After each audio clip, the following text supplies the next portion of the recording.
쿠마 아도나이 베야푸츠 오예베카 베야누스 메사네카 미파네카.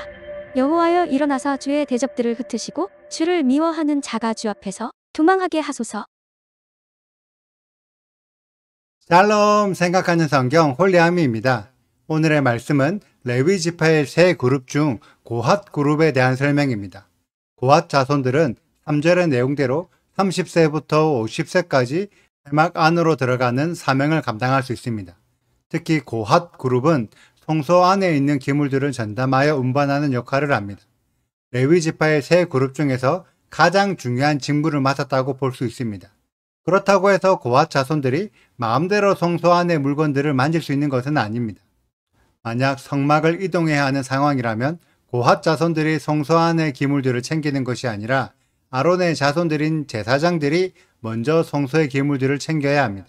그래서 5절을 보면 성소와 지성소를 구분하는 휘장을 걷어 증거궤를 덮고 증거궤 위에 다시 해달의 가죽을 덮은 후 그 위에 또 한 번 순청색 보자기를 덮습니다. 여기서 순청색이란 하늘색을 의미하는데 여러 꾸러미들 중에서 누가 봐도 구분할 수 있도록 하늘색으로 증거궤를 표시합니다. 반면 떡상 위에 있는 기물들은 청색 보자기에 싼 후 다시 한번 홍색 보자기에 싸고 마지막으로 해달의 가죽을 덮습니다. 그래서 겉에서 보면 해달의 가죽만 보이게 됩니다. 등잔 때의 기물들은 청색 보자기에 싼 후에 해달의 가죽으로 덮습니다. 그래서 겉에서 보면 해달의 가죽만 보이게 됩니다.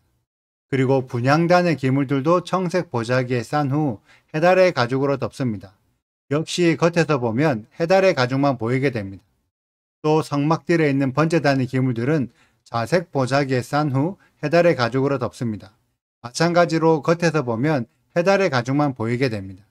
그렇기 때문에 해달의 가죽 꾸러미들 중에서 순청색이 보이면 무조건 증거궤가 됩니다.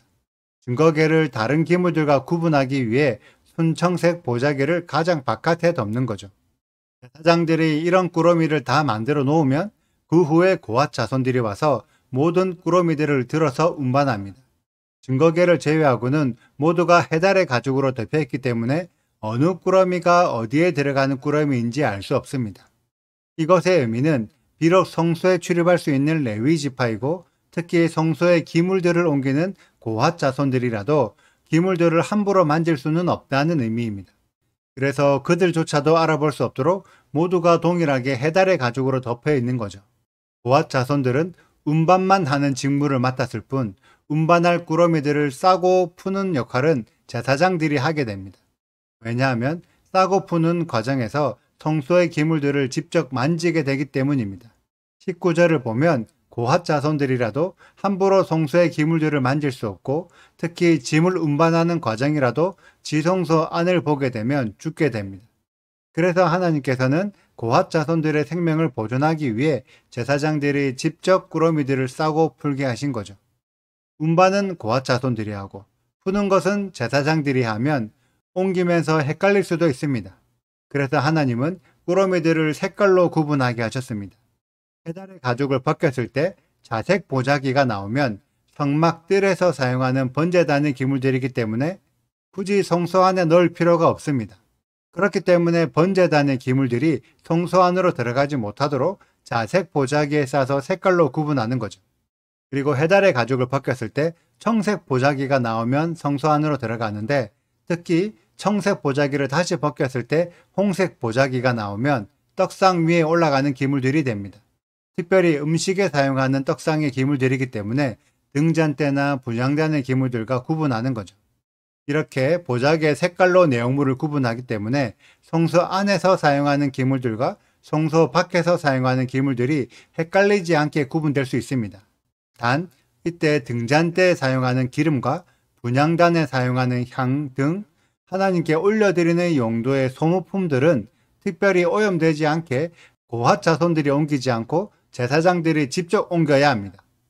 하나님께서 맡기시는 직무들은 정확하게 구별되고 구분할 수 있는 일들입니다.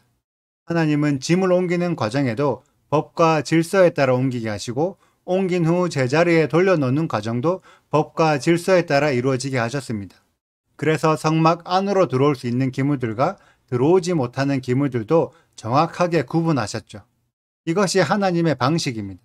많은 신앙인들이 예수님의 은혜로 십자가에서 성소의 휘장이 찢어지면서 예수님을 믿기만 하면 모두가 지성소 안으로 들어갈 수 있다고 생각합니다. 이것은 하나님의 법과 질서를 전혀 모르기 때문에 할 수 있는 이방인들의 가르침이며 어리석은 생각일 뿐입니다.